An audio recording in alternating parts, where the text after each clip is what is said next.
बिस्मिल्लाहिर्रहमानिर्रहीम। अस्सलाम वालेकुम।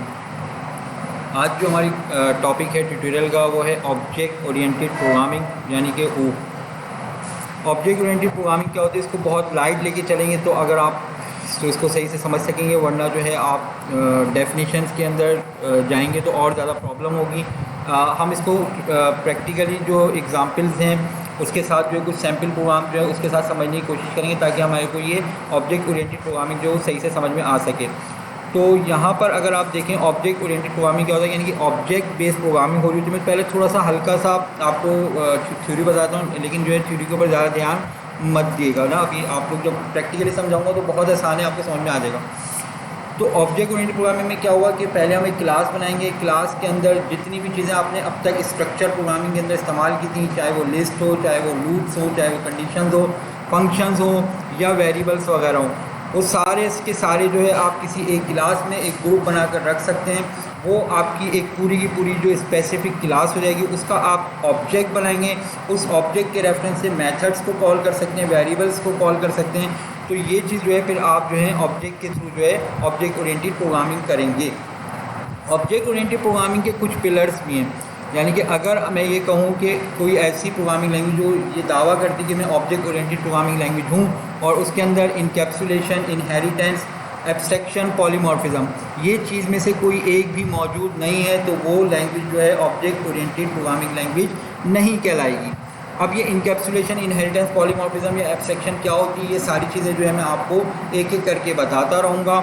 उसके अलावा जो है हम जो है और भी जो टॉपिक्स हैं वो इसमें कवर करेंगे, जैसे ऑब्जेक्ट क्लास के साथ साथ कंस्ट्रक्टर क्या होता है, फंक्शन ओवरलोडिंग क्या होती है, फिर हम इनहेरिटेंस देखेंगे। उसके बाद इनहेरिटेंस के बाद जो है हम इनकैप्सुलेशन देखेंगे पहले, फिर इनहेरिटेंस देखेंगे, फिर पॉलीमॉर्फिज्म और फिर एब्स्ट्रैक्शन देखेंगे। और इसमें एक और भी चीज़ है इंटरफेस की इम्प्लीमेंटेशन।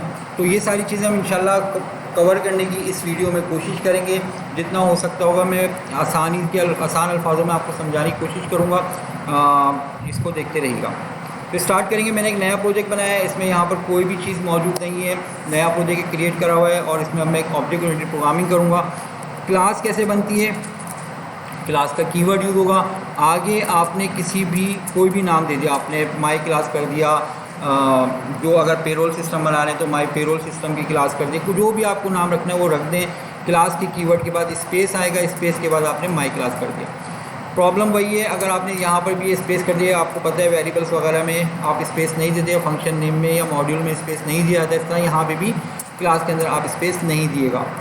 कॉलन आएगा, ये इसका कीवर्ड हो गया। उसके नीचे जो कुछ भी डिफ़ाइन हो रहा है वो इस क्लास का हिस्सा है।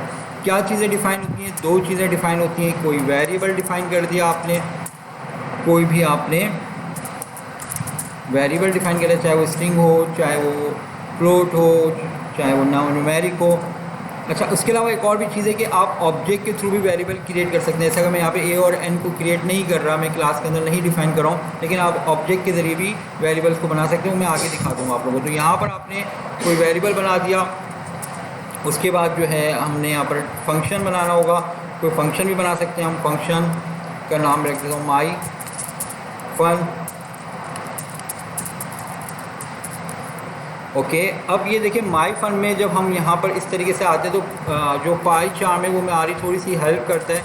जैसे मैं यहाँ पर फंक्शन नेम कुछ भी मैं लिख रहा हूँ, ठीक है, और मैं यहाँ पर जैसे ही स्मॉल ब्रैकेट लगाता हूँ, इसने खुद ब खुद उठा के सेल्फ लिख दिया है। ये सेल्फ क्या होता है, अगर मैं यहाँ पर सेल्फ नहीं लिखता हूँ, नॉर्मल फंक्शन जिस तरीके से मैंने आपको लास्ट क्लास में बताया था फंक्शंस वगैरह कैसे बनते हैं, आप अगर इस तरीके से बना लेंगे तो ठीक है, आप बना लें, लेकिन क्लास के अंदर आप इस तरीके से फंक्शंस को नहीं बना सकते। यहाँ पहला आर्गुमेंट जो है आपने लाजमी आपको देना होता है सेल्फ का। सेल्फ मतलब कोई वेरिएबल हो जिसके अंदर इस क्लास का रेफरेंस स्टोर हो। अगर आपके पास आप इस तरीके से नहीं करेंगे, विदाउट आर्गुमेंट कोई भी जो है फंक्शन बनाने की कोशिश करेंगे, तो ये पाइथन के प्रोटोकॉल के मुताबिक गलत काम हो रहा है और ये इसकी इजाज़त नहीं देगा। तो जहन में रखिएगा, यहाँ पर चाहे आप कोई भी वेरिएबल बनाएं, दिस नाम रखना चाहें दिस रख दें, ABC रखना चाहें ABC कर दें, सेल्फ रखना चाहें तो सेल्फ रख दें। पाइचार्म हमारी मदद किस तरीके से करता है, पाइचार्म हमारी मदद इस तरीके से करता है कि अगर मैं यहाँ पर फंक्शन लिखूँगा तो इस तरीके से खुद से सेल्फ लिख देगा, और अगर किसी वजह से कोई मेमोरी वगैरह स्लो चल रहा है, कंप्यूटर अगर नहीं लिखे तो आप इसको खुद से लिख दिएगा इस तरीके से, ठीक है। अगर ये नहीं लिखता तो मैं क्या करूँगा, मैं यहाँ पर इस तरीके से खुद से इसको डिफाइन करूँगा। ओके, अच्छा जी, ये फंक्शन बन गया हमारा। कौन सा फंक्शन है? वो फंक्शन जो अपने अंदर कोई भी वैल्यू रिसीव नहीं करा, ये उस टाइप का फंक्शन है। अगर मैं यहाँ पर ए लिखूँगा तो एक वैल्यू भी रिसीव करेगा, बी लिखूँगा तो 2 वैल्यू रिसीव करेगा, सी लिखूँगा तो 3 वैल्यू रिसीव करेगा। ये आप लोगों ने फंक्शन में देखा हुआ है, अगर नहीं देखा तो फंक्शन वाला ट्यूटोरियल देखिएगा। ओके, इसमें मैं कहूँगा प्रिंट करो hello I am a class function, कुछ भी लिख दें आप यहाँ पर। तो ये मेरा एक फ़ंक्शन है।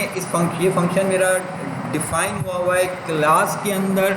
ये मेरी माई क्लास है। इस क्लास के अंदर एक वेरिएबल मैंने बनाया हुआ है और एक माई फंक्शन बनाया हुआ है, और ये यहाँ पर कॉल हो रहा है। अब इस जगह कॉल इसमें डिफ़ाइन हो रहा है। आप एक से ज़्यादा फंक्शन, एक से ज़्यादा वेरिएबल क्लास के अंदर बना सकते हैं। ओके, अब ऑब्जेक्ट कैसे बनेगा? ऑब्जेक्ट बनेगा इस तरीके से, माई क्लास, और मैं अगर यहाँ पर लिखूँगा तो इसका मतलब ये ऑब्जेक्ट बन गया है। कौन सी क्लास का ऑब्जेक्ट बना? ये माई क्लास का ऑब्जेक्ट बना है। इसका रेफरेंस किसी न किसी वेरिएबल में आपने देना होगा। ABC नाम रखना है, OBJ नाम रखना है, जो नाम रखना है आप रख दें। इस OBJ वेरिएबल के अंदर माई क्लास जो मेमोरी के अंदर ये बनेगी क्लास, उसका रेफरेंस OBJ में चला गया है। OBJ के रेफरेंस से आप किसी भी वेरिएबल की वैल्यू जो है वो बदल सकते हैं। OBJ के रेफरेंस से आप फंक्शंस को कॉल कर सकते हैं। तो यहाँ पर इस जगह पर ये हम इसको रन करेंगे इस प्रोग्राम को, तो यहाँ पर हमें आउटपुट क्या मिला?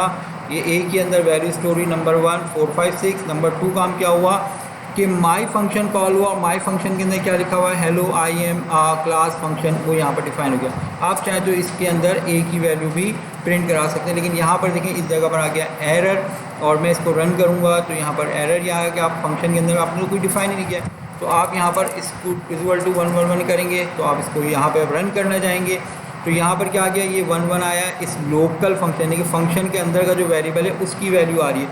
आप बोले भाई ये आप मुझे क्यों दिखा रहे हो? ये तो मैंने इसकी बात ही नहीं की, मैं तो अपने उस ए की बात कर रहा हूँ जो मेरा क्लास का वेरिएबल है। तो उस क्लास के वेरिएबल को आप किस तरह से गेट कर सकते हैं? आप लिखेंगे सेल्फ, यानी कि इस जगह का जो भी वेरिएबल नेम आपने रखा हुआ उसका नाम रखेंगे और डॉट करके लगा देंगे वेरिएबल्स या फंक्शन जो भी आप इस क्लास के कॉल करना चाहते हैं उसका नाम। तो यहाँ पर जो है ए सेल्फ डॉट ए कॉल होगा। सेल्फ डॉट ए की वैल्यू 1 2 3 है। तो जब ये माई फंक्शन कॉल होगा तो ये hello I am a class function ये आएगा, उसके साथ ए की वैल्यू भी आ जाएगी। तो ए की वैल्यू अगर आपने चेंज कर दी होगी तो वो चेंज हुई भी आएगी। अगर आप ए की वैल्यू चेंज नहीं करेंगे, इसको आप रन करेंगे तो आपको ये देखें वही 1 2 3 वाली वैल्यू नज़र आएगी। Control Z। ओके, तो मैं यहाँ पर इस तरह से भी लिख सकता हूँ। मैं लिखता हूँ सेल्फ डॉट बी। अब बी तो यहाँ पर मौजूद नहीं, जो मैंने आपको बोला था ना कि हम ऑब्जेक्ट के ज़रिए भी इसकी वैल्यू को असाइन कर सकते हैं, तो वो देखिएगा ज़रा। तो मैं इसको रन करता हूँ, ये एरर आ गया। क्यों? क्योंकि इसकी वैल्यू ये वेरिएबल बी तो डिफाइन नहीं हुआ, लेकिन आप दे सकते हैं किस तरीके से? आप दे सकते हैं ऑब्जेक्ट के ज़रिए इसकी वैल्यू। तो ऑब्जेक्ट के ज़रिए भी हम पाइथन के अंदर जो है वेरिएबल्स क्लास के अंदर वेरिएबल क्रिएट कर सकते हैं ऑब्जेक्ट के रेफरेंस के ज़रिए। अगर वेरिएबल मौजूद नहीं करता, एग्जिस्ट नहीं करता, तो वेरिएबल क्रिएट हो जाएगा। ये इसको आप फ्लेक्सिबिलिटी कह रहे हैं पाइथन की, या आप कह लें कि थोड़ी परेशान कुन बात है, तो बस आप जो भी इसको समझ सकते हैं समझ लेंगे। पाइथन इजाज़त देता है कि ऑब्जेक्ट के रेफरेंस के ज़रिए आप कोई वेरिएबल क्लास के अंदर जाकर क्रिएट कर सकते हैं। तो ये बात हुई यहाँ पर ख़त्म। हम यहाँ पर बात कर रहे थे वेरिएबल फंक्शंस वगैरह की, ऑब्जेक्ट की, क्लास की। तो मेरे ख्याल से अब आपको समझ में आ गया होगा कि क्लास हम किस तरीके से बनाते हैं, क्लास के ऑब्जेक्ट किस तरीके से डिफ़ाइन किए जाते हैं, फंक्शन ऑब्जेक्ट के रेफरेंस से कैसे कॉल किए जाते हैं। ये सारी चीज़ें आपने देख ली हैं। हम यहाँ पर कुछ चीज़ें और डिस्कस कर लेते हैं। फंक्शन ओवरलोडिंग को, फंक्शन ओवरलोडिंग जो है पाइथन में नहीं होता है। क्यों नहीं होता है? क्योंकि आपने फंक्शन में पढ़ा था कि अच्छा मैं एक चीज़ और भी थोड़ा सा और डिफाइन करता हूँ। मैं कहता हूँ फंक्शन ए कॉमा बी, ठीक है। अब अगर मैं फंक्शन को कॉल करूँगा तो इस जगह पर ये एरर आ जाएगा। ये देखें ये एरर क्यों आया? क्योंकि मेरा फंक्शन जो है वो ए और बी की वैल्यू को यहाँ पर इसको नहीं मिल रही है, ठीक है ना। माई फंक्शन में मैंने कहा कि 2 वेरिएबल कॉल किए जाएंगे। तो माई फंक्शन के अंदर आप क्या काम करेंगे? आप इसके ना कोई भी 4,5 अगर पास करेंगे तो 4 जाएगा ए के अंदर, 5 जाएगा बी के अंदर। उसके बाद ये प्रिंट कर देगा सेल्फ डॉट बी की वैल्यू। सेल्फ डॉट बी क्या है? ये ऑब्जेक्ट के रेफरेंस से एक वेरिएबल क्रिएट हुआ है, उसके ना 4 5 6 स्टोर हुआ है। ओके, आप यहाँ पर इस तरह के कह सकते हैं self dot B is equal to A multiply by B, और ए मल्टीप्लाई बाय जो आपको फंक्शन वैल्यू दे रहा है वो आप बी के अंदर स्टोर कर देंगे, बी जबकि क्रिएट नहीं हुआ है लेकिन आपने ऑब्जेक्ट के ज़रिए क्रिएट कर दिया है। अगर आप इसमें परेशान हो रहे हैं तो इस चीज़ को आप समझ लें कि भाई इस तरह की कोई भी फीचर जो है वो पाइथन में मौजूद नहीं है। वैसे था तो मैंने इसलिए बता दिया। अगर आप लोग परेशान हो रहे हैं तो आप इसको फ़िलहाल भूल भी सकते हैं। ओके, तो हम इसको थोड़ा सा आसान कर देते हैं।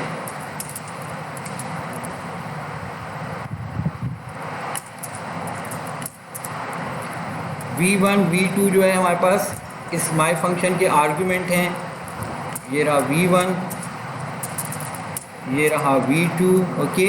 और b के अंदर b तो है नहीं हमारा a, ओके। और a के अंदर 1 2 3 स्टोर हुआ हुआ है। सेल्फ डॉट a के ज़रिए जो है हम a की वैल्यू जो है पहले प्रिंट करा, उसके बाद सेल्फ डॉट a के ज़रिए हमने a की वैल्यू चेंज कर दी। ओके, खैर तो यहाँ पर हमने इस जगह पर 4 5 6 दिया, ठीक है, ये 4 5 6 दिया। उसके बाद हमने माई फंक्शन कॉल किया, 4 5 6 हो गया। हम इसको रन करेंगे, ठीक है। ये यहाँ पर इस जगह पर सेल्फ डॉट ए 4 5 6 जो था वो यहाँ पर आ गया। अच्छा जी, अब मैं इसको दोबारा इसी फंक्शन को कॉल कर लेता हूँ किसी आर्गुमेंट के साथ। तो ये देखें अब ये 20 हो गया। क्यों 20 हो गया?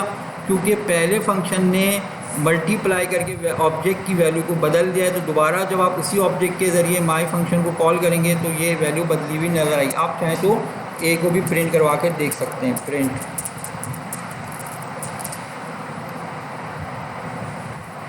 तो आपने ए की वैल्यू को बाहर, क्लास के बाहर ऑब्जेक्ट के रेफरेंस से भी गेट सेट करना देख लिया। ये गेट हो रहा है, ये सेट हो रहा है।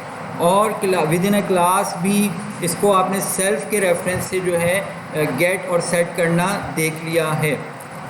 उसके अलावा बाहर से आप फंक्शंस कॉल कर सकते हैं।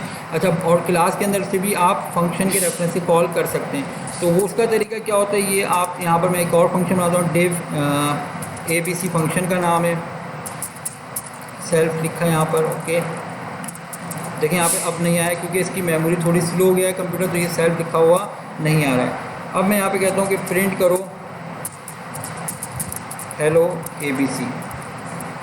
ओके, तो ये हेलो ABC यहाँ पर प्रिंट हो गया है जब ये फंक्शन कॉल होगा उस वक्त। अब इस फंक्शन को मुझे कॉल करना है माई फंक्शन के अंदर, तो मैं यहाँ पे लिखूँगा सेल्फ डॉट ABC। ओके, तो जब भी ये मेथड कॉल होगा माई फंक्शन तो ABC का फंक्शन भी कॉल होगा। ये आप कॉल कर रहे हैं अब क्लास के रेफरेंस से ही अपने क्लास के फंक्शन को। तो अब हम इसको रन करेंगे तो ये यहाँ पर इस तरीके से self dot ABC hello ABC आ गया, ये रहा, ठीक है। तो ये हमारे पास मेथड भी कॉल हो गया है। तो क्लास और ऑब्जेक्ट आप लोगों को समझ में आ गया है। तो मैं अब आपको फंक्शन ओवरलोडिंग बता देता हूँ। ओके, तो हम अब बात करेंगे फंक्शन ओवरलोडिंग की। फंक्शन ओवरलोडिंग जो है अगर आपसे कोई पूछे आम ज़बानों में या आम प्रोग्रामिंग लैंग्वेजेस में, तो हम ये कहते हैं फंक्शन ओवरलोडिंग जो होती है वो फंक्शन नेम और आर्गुमेंट, अगर फंक्शन नेम सेम हो आर्गुमेंट अलग अलग हो, उस चीज़ को हम फंक्शन ओवरलोडिंग कहते हैं। तो यहाँ पर जो है इस जगह पर हम फंक्शन ओवरलोडिंग पाइथन हमें प्रोवाइड नहीं करता। क्यों? क्योंकि पाइथन ने एक और आसानी दी हुई है कि आप यहाँ पर इस तरीके से वेरिएबल में वैल्यू असाइन कर सकते हैं। जैसे मैं यहाँ पे कहता हूँ v1 is equal to, by default value 1 है, v2 की भी बाई डिफ़ॉल्ट वैल्यू 1 है। तो आपको पता है, लास्ट क्लास में मैंने फंक्शन बताया था, तो आपको पता है कि आप ऑब्जेक्ट के रेफरेंस से, थोड़ा सा नीचे कर लूँ, ये हमारा टोटल प्रोग्राम है। मैं इसको दोबारा से रिपीट कर दूँ। एक वेरिएबल a, इसके अंदर 1 2 3 स्टोर हुआ हुआ है। उसके अलावा माई फंक्शन के अंदर v1 की डिफ़ॉल्ट वैल्यू 1 है, v2 की डिफ़ॉल्ट वैल्यू 1 है। इसका काम क्या है कि इसने सेल्फ डॉट ए को प्रिंट करना है, और इसका काम क्या है सेल्फ डॉट ए की वैल्यू मल्टीप्लाई v1 v2 को कर देना है। और ABC हमारे पास मेथड जो था वो मैंने भी डिलीट कर दिया, इसको आप यहाँ से हटा दें। ओके, तो माई क्लास का ऑब्जेक्ट बना, बाहर क्लास के बाहर बन रहा है, और उसके बाद जो है इसकी रेफरेंस इसके ज़रिए ए की वैल्यू बाहर से स्टोर हो गई। माई फंक्शन कॉल हो गया। अब माई फंक्शन जो है 4 5 में अगर आप इस तरीके से कोई डिफ़ॉल्ट वैल्यू नहीं होगी तो जाहिर सी बात है एरर आएगा। अगर आप इसमें कोई भी वैल्यू फंक्शन में नहीं देंगे एरर आएगा। देखें एरर आ गया। ओके, तो रिक्वायर्ड क्या है, v1 और v2 की वैल्यू रिक्वायर्ड है। लेकिन जब आप इसकी वैल्यू को डिफ़ाइन कर देते हैं बाय डिफ़ॉल्ट वाली वैल्यू से, v1 और v2 की वैल्यू यहाँ पर मैं डिफ़ाइन करूँगा, तो अब होगा क्या कि अब इसमें मैं वैल्यू दूँ या ना दूँ कोई फ़र्क नहीं पड़ेगा। डिफ़ॉल्ट वैल्यू v1 की 1 हो जाएगी, v2 की भी 1 डिफ़ॉल्ट वैल्यू हो जाएगी। तो डिफ़ॉल्ट वैल्यू जो है इसकी जो है हमारी जो 1 हो गई है। इस वजह से जो यहाँ पर क्या काम हुआ, उस वजह से ये हुआ कि हम इसके अंदर वैल्यू दें या ना दें कोई फ़र्क नहीं पड़ता है। और आप चाहे तो एक आर्गुमेंट दें, 2 आर्गुमेंट दें, ये फंक्शन कॉल हो जाएगा। तो सवाल ये पैदा होता है भाई इसका फ़ायदा फिर क्या हो सकता है, क्योंकि फ़ंक्शन ओवरलोडिंग के तो हम जो फंक्शन के प्रोसीजर्स हैं वो अलग अलग हो सकते हैं। तो आप कंडीशन वाइज काम कर सकते हैं। अगर मैं बोलता हूँ कि if v1 not equals to 1 हो, तो इसका मतलब है कोई ना कोई v1 की वैल्यू आई है, तो आप अपने हिसाब से आगे इसमें काम करवा सकते हैं। खैर ये तो एक बात हो गई, लेकिन आप इसमें इस तरीके से वैल्यू काम कर सकते हैं। फंक्शन ओवरलोडिंग की चीज़ नहीं है। क्यों नहीं है? क्योंकि यहाँ पर v1 और v2 की डिफ़ॉल्ट वैल्यू दी जा सकती है। तो ये चीज़ थी फंक्शन ओवरलोडिंग, किस तरीके से पाइथन में कवर किया जाता है ये मैंने आपको बता दिया है। अब हम बात करेंगे कंस्ट्रक्टर के ऊपर। कंस्ट्रक्टर जो है हमारे जो यहाँ पर टॉपिक्स थे उसमें नहीं है, लेकिन ये बताना ज़रूरी है क्योंकि जब भी कभी ऑब्जेक्ट ओरिएंटेड प्रोग्रामिंग आप लोग सीखेंगे तो उसमें कंस्ट्रक्टर को पढ़ना भी ज़रूरी होता है। कंस्ट्रक्टर क्या होता है? कंस्ट्रक्टर आम प्रोग्रामिंग लैंग्वेजेस में अगर बोला जाए तो क्लास नेम और फंक्शन नेम सेम हो, जैसे मैं यहाँ पर अगर इस तरीके से लिख देता हूँ तो इसका मतलब क्या है कि ये चीज़ हो गई है फंक्शन ओवरलोडिंग, सॉरी ये चीज़ हो गई कंस्ट्रक्टर। ये होता है आम प्रोग्रामिंग लैंग्वेज में, सी में, जावा में आप इस तरीके से कंस्ट्रक्टर बनाते हैं। इसके अंदर ऐसा कुछ भी नहीं है। पाइथन के अंदर अगर आपको कंस्ट्रक्टर बनाना होगा तो आप इसी तरीके से डीईएफ करेंगे। अच्छा, कंस्ट्रक्टर क्या होता है? वो मेथड होता है जो ऑब्जेक्ट बनाते हुए सबसे पहले जो मेथड कॉल होता है, यानी कि सबसे पहले भी नहीं है, यूँ कह लें कि ऑब्जेक्ट बनाते हुए जो मेथड कॉल होता है ना उसको कंस्ट्रक्टर कहते हैं। ठीक है, तो ऑब्जेक्ट बनाते हुए जब हम कोई फंक्शन बनाएंगे तो हम इस तरह से INIT के ज़रिए जो है हमारा जो है कंस्ट्रक्टर बनेगा। और मैं यहाँ पर कहता हूँ कि स्टार्ट माई क्लास। तो ये जब माई क्लास का ऑब्जेक्ट कॉल होगा तो सबसे पहले हम इसको इनिट को कॉल करें या ना करें, माई क्लास का मेथड कॉल हो जाएगा। मैं यहाँ से इसको सब कुछ हटा देता हूँ, इसके अंदर कुछ भी नहीं है। देखें सिर्फ क्या है, एक क्लास बनी हुई है। क्लास को हमने थोड़ा सा ये करा हुआ है कि इसके अंदर एक फंक्शन बनाया हुआ है, एक वेरिएबल बनाया हुआ है। खैर, तो यहाँ पर जब हम माई क्लास का ऑब्जेक्ट बनाएंगे तो ऑब्जेक्ट बनाने टाइम पर क्या होगा कि ये प्रिंट करेगा ये वैल्यू को, स्टार्ट माई क्लास। क्यों करा? क्योंकि हमने कंस्ट्रक्टर जो है उसके अंदर एक काम बोला हुआ है कि आपका काम क्या है कि प्रिंट करना है स्टार्ट माई क्लास को। अब आप जो भी दिल चाहे आप काम करवा सकते हैं। आप बोलते हैं कि भाई ऑब्जेक्ट बनाते हुए क्या हो कि माई वैल्यू कर दें इसको। ठीक है, तो जो भी वैल्यू आएगी, आपने कहा कि जब भी कंस्ट्रक्टर कॉल हो तो सेल्फ डॉट ए बराबर हो जाए माई वैल्यू के। तो यानी कि आप कंस्ट्रक्टर टाइम पे किसी भी ग्लोबल वेरिएबल की, क्लास की ग्लोबल वेरिएबल की वैल्यू को आप असाइन कर सकते हैं। मैं इसको रन करूँगा। इसके बाद मैंने कहा कि यहाँ पर इस जगह पर जो हमारा माई फंक्शन है उसका काम क्या है? उसका काम ये है कि ए की वैल्यू को डिस्प्ले करे। तो मैं कहता हूँ कि प्रिंट करो, माई फंक्शन से बोला है कि भाई प्रिंट करो सेल्फ डॉट ए की वैल्यू को। ओके, सेल्फ डॉट ए की वैल्यू को प्रिंट करो। तो मैं यहाँ पे कहता हूँ obj डॉट माई फंक्शन। अब मैं इसको रन करूँगा तो यहाँ पर इस जगह पर आ गया ये चेंज हुई वैल्यू जिसको कंस्ट्रक्टर ने बदला है। मैं छोटे छोटे कॉन्सेप्ट्स आप लोगों को दे रहा हूँ। अगर कोई चीज़ समझ में नहीं आ रही तो कमेंट्स में आप मुझसे पूछ सकते हैं या मुझे मैसेज कर देगा, मैं आपको रिप्लाई कर दूँगा। अभी हम जब इसके ऊपर बड़े प्रोजेक्ट करेंगे OpenCV वगैरह के ऊपर या जो है डेटा साइंस के, तो हम जब क्लासेस वगैरह बनाएंगे तो शायद और ज़्यादा बेहतर तरीके से क्लियर हो सके। तो हमने यहाँ पर इस तरीके से किया हुआ है। या डेटाबेस से रिलेटेड जब या जेंगो पे हम काम करेंगे तो मैं क्लासेस वगैरह बनवाऊँगा आप लोगों से। ओके, तो ये देखिए यहाँ पर हमने इस जगह पर कोई भी वैल्यू दे सकते हैं। ये वैल्यू जाएगी इस कंस्ट्रक्टर के ज़रिए माई वैल्यू वेरिएबल में। माई वेरिएबल वैल्यू जो क्लास का ग्लोबल वेरिएबल है उसके अंदर स्टोर कर देगा।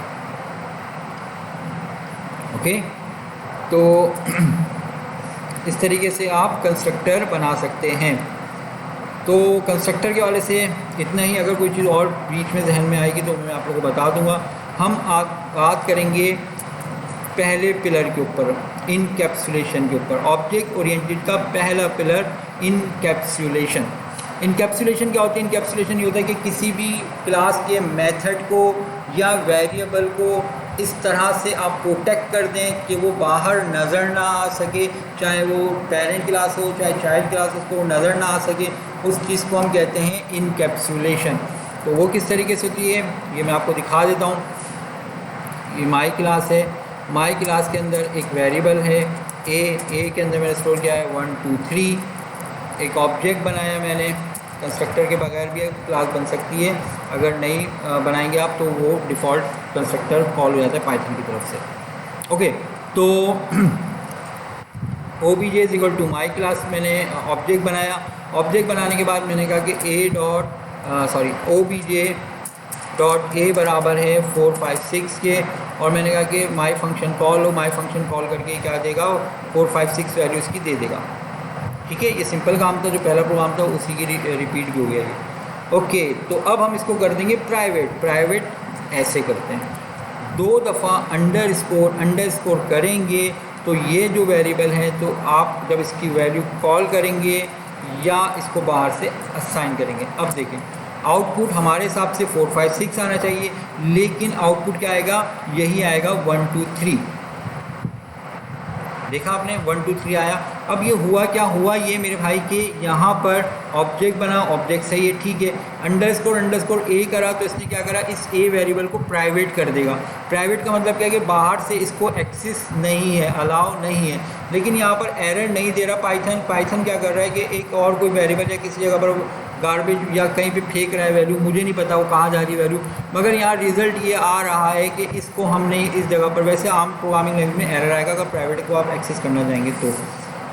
अब यहाँ पर हुआ क्या कि जब अंडरस्कोर ए को हमने कॉल किया, 4 5 6 ए की वैल्यू जो है रिप्लेस होनी चाहिए थी वो नहीं हुई, लेकिन यहाँ पर इसकी वैल्यू जो भी 1 2 3 थी वो इसने कॉल कर ली। यानी कि बाहर से चेंजेस नहीं हो सकती है, अंदर से आप चेंज भी कर सकते हैं, अंदर से कॉल भी किया जा सकता है किसी भी प्राइवेट वेरिएबल को। जैसे मैं यहाँ पर कहता हूँ कि self dot underscore A is equal to 789, इसको रन करते हैं तो आउटपुट आ गया 789। यानी कि आप अंदर से प्राइवेट वेरिएबल की वैल्यू बदल सकते हैं, अंदर से प्राइवेट वेरिएबल को कॉल कर सकते हैं, गेट कर सकते हैं वैल्यू को, ठीक है। लेकिन जब बाहर से आप गेट या सेट करना चाहेंगे तो ऐसा नहीं हो सकेगा।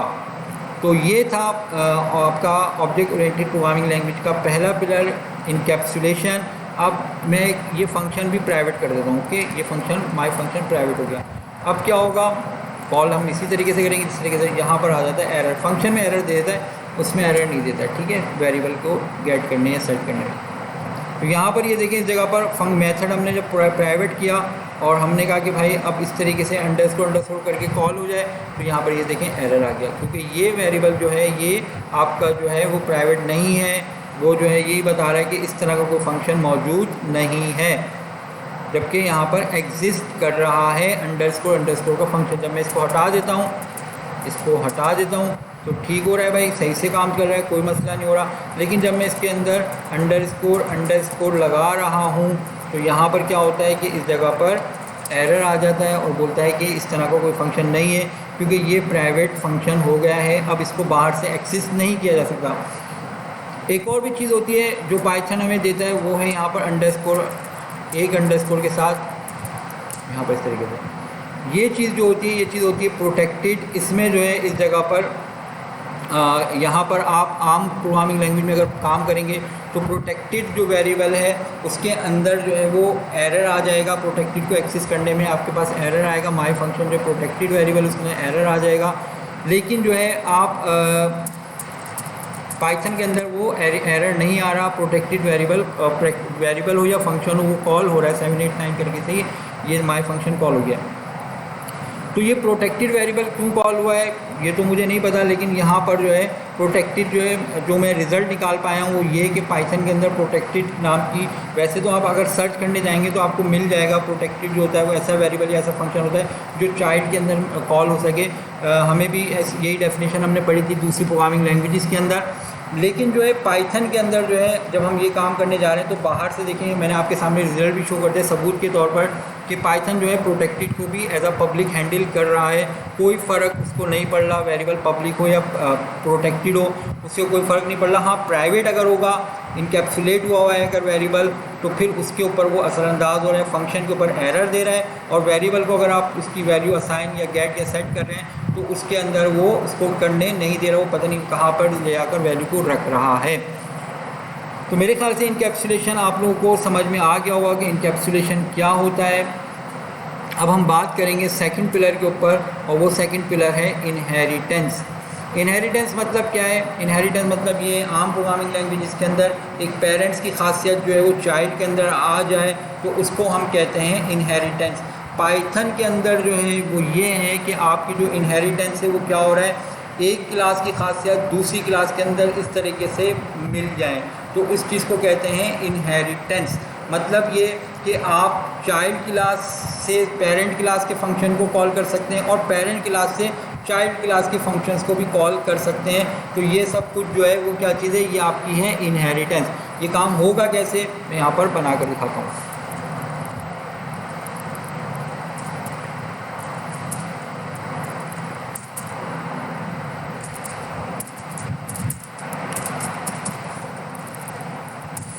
एक फंक्शन बनाया मैंने, इसके अंदर इसका काम क्या है, इसकी काम ये है कि एक ही रजिस्ट्रेशन नंबर को प्रिंट करो। ओके, माई फंक्शन जो है यहाँ पर सुपर क्लास में एक मौजूद है और इसने इसका काम क्या है कि रजिस्ट्रेशन नंबर को प्रिंट करो तुम, सिंपल सा। ओके, अच्छा जी, अब हम यहाँ पर एक और क्लास बनाते हैं, क्लास माई सब क्लास, इसका नाम रख देता हूँ या जो भी आपको नाम अच्छा लगे वो रख दें। ब्रैकेट के अंदर जो जिस क्लास का भी मैं नाम लिखूँगा उस क्लास की तमाम प्रॉपर्टीज़ विथ मेथड्स, ये सारे के सारे इसके अंदर आ जाएंगे। अब यहाँ पर मैं यहाँ पर चाहूँ कि DEF एक फंक्शन बनाता हूँ, माई फंक्शन, इसका नाम मैं 2 कर देता हूँ और प्रिंट करता हूँ कि प्रिंट करो हेलो आई एम सब क्लास फंक्शन। ओके, अच्छा जी, और सुपर क्लास का फंक्शन माई फंक्शन क्या काम कर रहा है, वो ये कर रहा है कि रजिस्ट्रेशन नंबर जो भी है उसको प्रिंट कर दो। अच्छा जी, अब देखिएगा ज़रा, ऑब्जेक्ट बनाया मैंने किसका, माई क्लास का। अच्छा, इसमें कंस्ट्रक्टर का भी वो चलें, पॉलीमॉर्फिज्म वाले टॉपिक में कवर करेंगे। अभी हम क्या करें कि हम यहाँ पर माई क्लास का ऑब्जेक्ट बनाया, माई क्लास का ऑब्जेक्ट की जो भी वैल्यू वो कहाँ पर चलेगी, वो OBJ वेरिएबल के अंदर रेफरेंस चला गया। OBJ के रेफरेंस से मैंने क्या करा, माई फंक्शन कॉल हुआ तो ये वाला मेथड कॉल हो गया। ये सब आप लोगों ने देख लिया है। अब मैं यहाँ पे लिखता हूँ माई सब क्लास। अब यहाँ पर क्या हुआ, किसका रेफरेंस बनेगा, इस क्लास का रेफरेंस बनेगा, और मैं इस क्लास के रेफरेंस से माई फंक्शन कॉल करूँगा तो एरर आना चाहिए। क्यों एरर आना चाहिए, क्योंकि इसके अंदर ये फंक्शन नहीं है, लेकिन ये फंक्शन कॉल हो जाएगा और ये वाला फंक्शन कॉल हो जाएगा। ये कैसे होगा, ये ऐसे होगा, इसमें चेक करेगा ये फंक्शन मौजूद नहीं है तो यहाँ पर ये ले आएगा, यानी कि इसका फंक्शन इसका हिस्सा बन गया, इसके सारे फंक्शन माई क्लास के हिस्सा बन गया, यानी कि दोनों के अंदर जो है माई फंक्शन 2 और माई फंक्शन मौजूद हैं। ठीक है, इसके अंदर जो माई फंक्शन मौजूद है वो सुपर क्लास का मौजूद है, और इसके अंदर RG नंबर वेरिएबल भी मौजूद है, वो इसका मौजूद है। ओके, तो यहाँ पर आपकी जितनी भी चीज़ें थी इस क्लास की, जितनी भी चीज़ें वो इस क्लास में आ गई। और यहाँ पाइथन में एक और एडिशनल चीज़ जो मुझे नज़र आई वो ये कि इसकी भी तमाम की तमाम चीज़ें वो इसके अंदर आ गई हैं। रिज़ल्ट देखिए, ये माई फंक्शन मैंने कॉल किया है, OBJ 2 के अंदर मौजूद नहीं था, माई फंक्शन कॉल हो गया ये इस जगह पर। इसको यूँ कर दूँ, I am super class.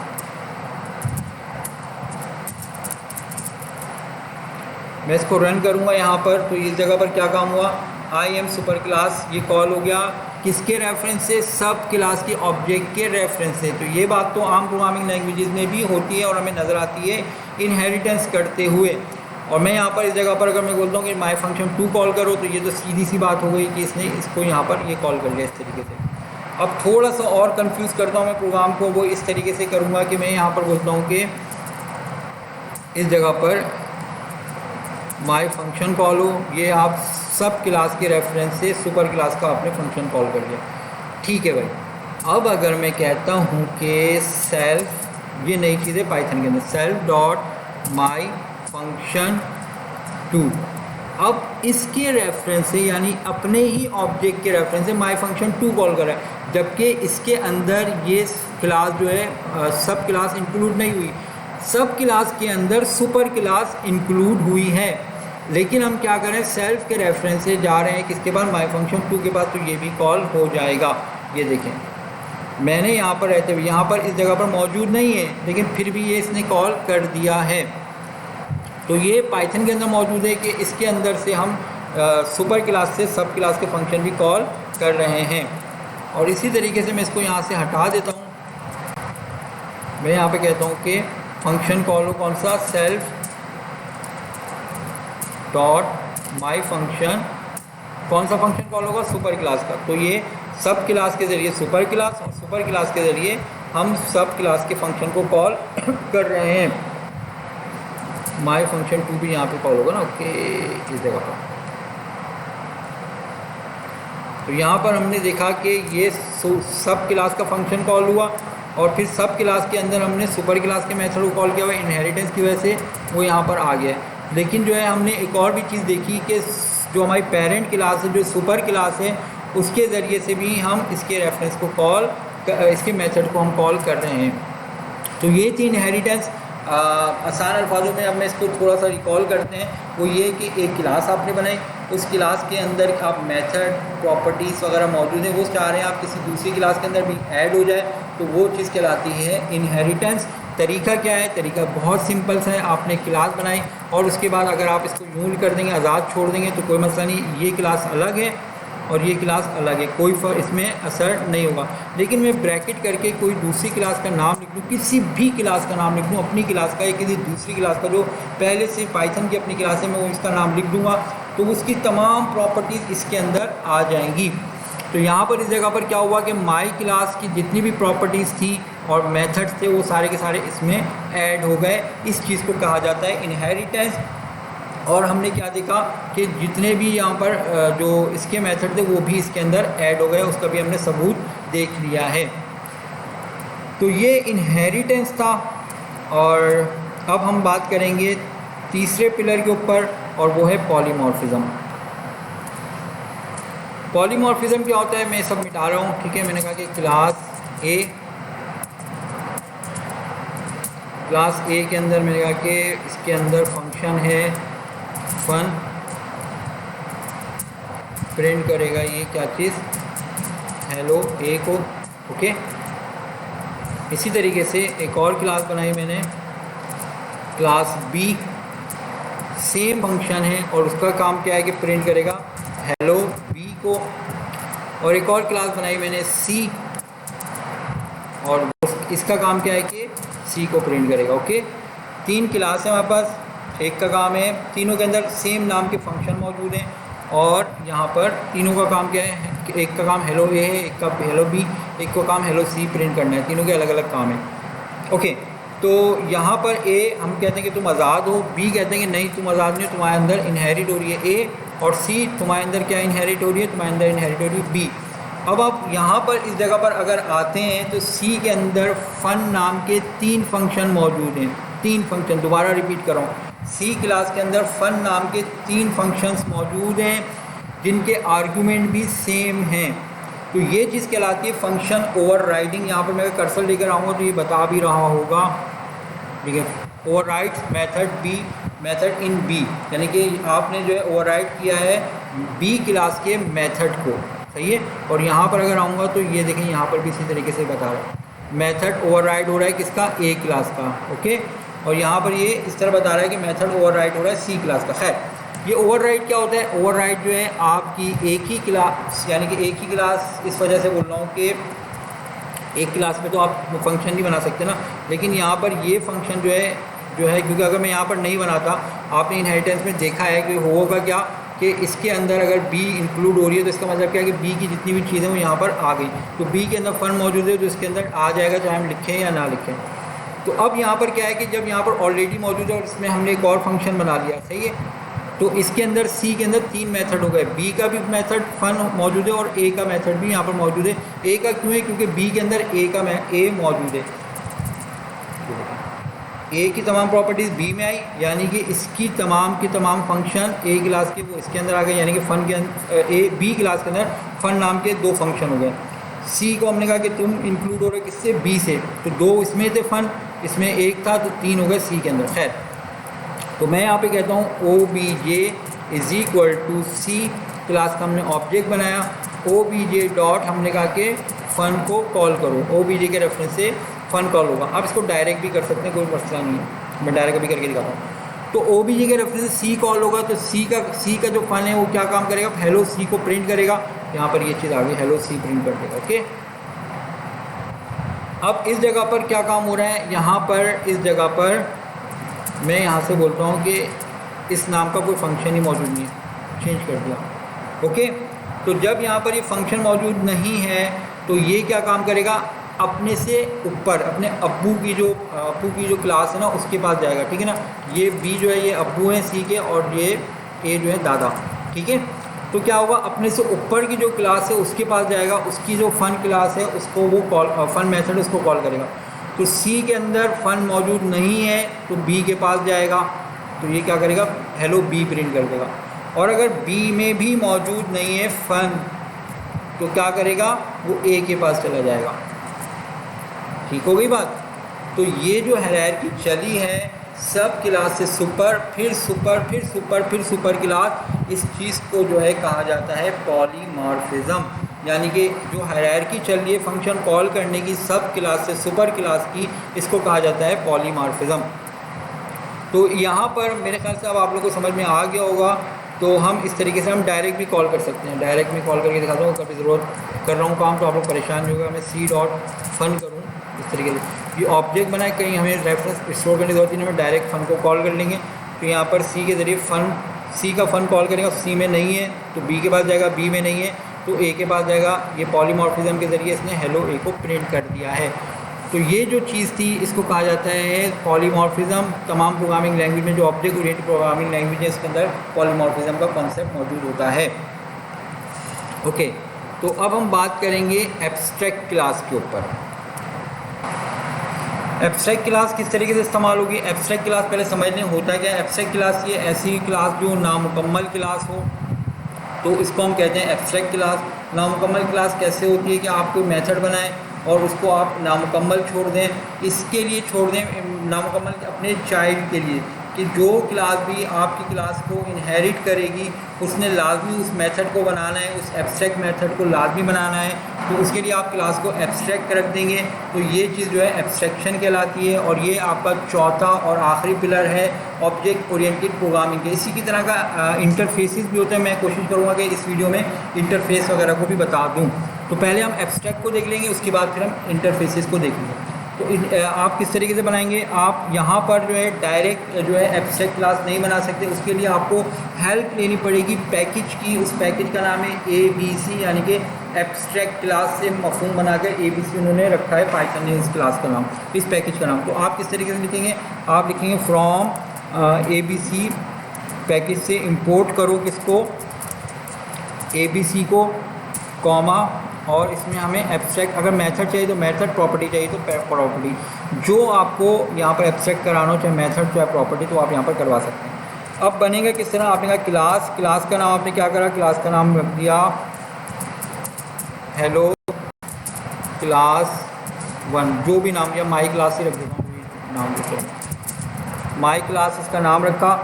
Implement करो, इनहेरिट करो किसको, ABC को, यानी कि जो यहाँ पर इसमें आप एब्स्ट्रैक्ट मेथड को कॉल बनाना चाह रहे हैं। तो उसके लिए आपने यहाँ पर पाइथन बोल रहा है कि आपने लाजमी ABC क्लास को इंक्लूड करना है। तो आपकी जो भी क्लास, जो आप कोई भी आप ऐसी क्लास जो आप एब्स्ट्रैक्ट बनाना चाह रहे हैं, तो उसके लिए लाजमी आपने अपनी क्लास को ABC के साथ इंक्लूड करवाना होगा, इनहेरिट करवाना होगा। तो ABC इनहेरिट हो गई। अब यहाँ पर अगर आप कोई मेथड बनाना चाहते हैं एब्स्ट्रैक्ट क्लास के अंदर, सारे के सारे नामुकम्मल मेथड तो नहीं है, लेकिन क्या है कि एक एब्स्ट्रैक्ट मेथड होना ज़रूरी है। तो आप चाहे जितने भी मेथड बना लें इसके अंदर, कंप्लीट बना लें पूरी क्लास को, लेकिन एक मेथड उसमें एब्स्ट्रैक्ट रखना ज़रूरी है। तो एब्स्ट्रैक्ट मेथड कैसे बनता है, आपने @ लिखा, @ लिखकर आप लिखेंगे एब्स्ट्रैक्ट मेथड। इसके बाद जो है आप उसी के बिल्कुल नीचे डिफ़ाइन कर दें फन वन जो भी आप फंक्शन एब्स्ट्रैक्ट बनाना चाहते हैं, ठीक है। सेल्फ उसी तरीके से आएगा, कॉलन इसी तरीके से आएगा। यहाँ पर पास लिख दें, कुछ इसके अंदर प्रिंट लिखना है तो प्रिंट लिख दें, कुछ भी करना कर दें। अगर आप एब्स्ट्रैक्ट बनाना चाह रहे हैं तो बेहतर ये कि पास लिख दें। पास का मतलब कि कोई भी काम नहीं करना है इस फंक्शन में। तो ये फन वन आपने बना दिया है पाइथन के अंदर। अब जो भी क्लास आपकी इस माई क्लास को इनहेरिट करेगी अपने अंदर, उसके लिए लाजमी है कि वो फन वन को बनाए। अगर वो फन वन नहीं बनाएगा अपनी क्लास में तो एरर आ जाएगा। ओके, तो हम यहाँ पर इस जगह पर और भी फंक्शन बनाते हैं। डिफाइन फन टू भी कर सकता हूँ मैं इसके अंदर, कोई मसला नहीं है। मैंने कहा इसका काम क्या है, हेलो फन टू प्रिंट करना, भी आप कर सकते हैं। अब मैं एक और क्लास बना रहा हूँ, क्लास माई सब क्लास इसका नाम रख देता हूँ ना, और वो इसको इंक्लूड करिए, वो इनहेरिट करिए, वो करिए माई क्लास को। अब जब माई क्लास को हमने कहा ठीक है भाई माई क्लास बनाया हुआ है, इसके अंदर हमने कहा कि इसके अंदर कोई कुछ भी काम नहीं करा। हमने कहा कि एक वेरिएबल आई बना के उसके अंदर कोई भी वैल्यू असाइन कर दी, ठीक है। मैं सिर्फ इसको रन करना चाह रहा हूँ, मैं रन करूँगा इसको। तो खैर अभी तो इसने कोई एरर नहीं दिया, लेकिन मैं यहाँ पर इसका जब ऑब्जेक्ट बनाऊँगा माई क्लास माई सब क्लास का, ओके, तो इस जगह पर आ जाएगा एक एरर आ गया। एरर क्यों एरर आया, ये बोल रहा है कि भाई आप जो है इनहेरिट जिस क्लास को कराया हुआ है आपने, वो एब्स्ट्रैक्ट क्लास है, और उस एब्स्ट्रैक्ट क्लास के अंदर एक मेथड है जिसका नाम है फन वन। वो एब्स्ट्रैक्ट मेथड है, आप इसको लाजमी बनाएं। तो कोई एसडीके अगर कभी आप इंप्लीमेंट कर रहे हो, किसी ने एसडीके बनाकर दी हुई सॉफ्टवेयर डेवलपमेंट के लिए, और आप उसको इनहेरिट कर रहे हो अपने प्रोजेक्ट के अंदर, और इस तरह का कोई एरर आ जाए तो इसका मतलब आप समझ जाइएगा कि उसने डेवलपर ने कोई ऐसा मेथड बनाया हुआ है जो एब्स्ट्रैक्ट है, वो आपने यहाँ पर डिफाइन करना ज़रूरी। भले से आप उसमें कोई काम करवाएं नहीं करें, अपनी मर्ज़ी को जो भी काम करवाना करवा लें। तो मैं यहाँ पर क्या काम करूँगा, मैं बोलूँगा कि भाई DEF करके फन वन को मैं डिफ़ाइन करूँगा, कुछ भी करके प्रिंट करा हेलो आई एम सब क्लास। अब मैं इसको यहाँ से रन करता हूँ, ठीक है। अब अगर मैं यहाँ पर इसके रेफरेंस से डॉट फन वन को कॉल करूँगा, फन टू भी कॉल हो सकता है, फन टू सुपर क्लास में चलाएगा, ओके। फन टू तो मुकम्मल है, लेकिन जो फन वन है वो एब्स्ट्रैक्ट है, खैर। तो यहाँ पर फन वन कॉल होगा, हेलो आई एम सब क्लास। तो ये यहाँ पर इसने इंक्लूड किया है जिस सुपर क्लास को, वो एब्स्ट्रैक्ट क्लास की यहाँ पर ये मेथड बनाना ज़रूरी है। अगर आप नहीं बनाएंगे तो एरर आ जाएगा और बोलेगा कि भाई फन वन एब्स्ट्रैक्ट मेथड आप बनाना ज़रूरी है, कंट्रोल एस। तो एब्स्ट्रैक्शन आपको मेरे ख्याल से समझ में आ गई। इसमें फन वन नाम उसका होना चाहिए, ओके। तो यहाँ पर जो है आपने एब्स्ट्रैक्शन जो है आप लोगों को मेरे ख्याल से समझ में आ गई होगी, और अगर नहीं समझ में आया तो मुझे बता देगा, मैं इसको अगेन कोई पूरी अलग से एब्स्ट्रैक्शन के हवाले से वीडियो बना लूँगा। इसमें जो है मैंने कोशिश की कि ऑब्जेक्ट ओरिएंटेड के जितने भी टॉपिक्स हैं उसको मैक्सिमम तरीके मिनिमम टाइम में मैक्सिमम हम गेट कर सकें। तो अब हम बात करेंगे इंटरफेसेस के वाले से, लेकिन मेरे ख्याल से इतना इस वीडियो के लिए अभी काफ़ी है, और इंटरफेस की जो इम्प्लीमेंटेशन है वो मैं इंशाल्लाह किसी और या नेक्स्ट वीडियो में आपको बता दूंगा, और ताकि जो है आप ज़्यादा लोड ना हो, आप इसकी प्रैक्टिस करें। कोई भी चीज़ ऐसी हो जो समझ में ना आई हो तो आप कमेंट्स कर दीजिएगा। अभी तक के लिए इतना ही, खुदा हाफिज़।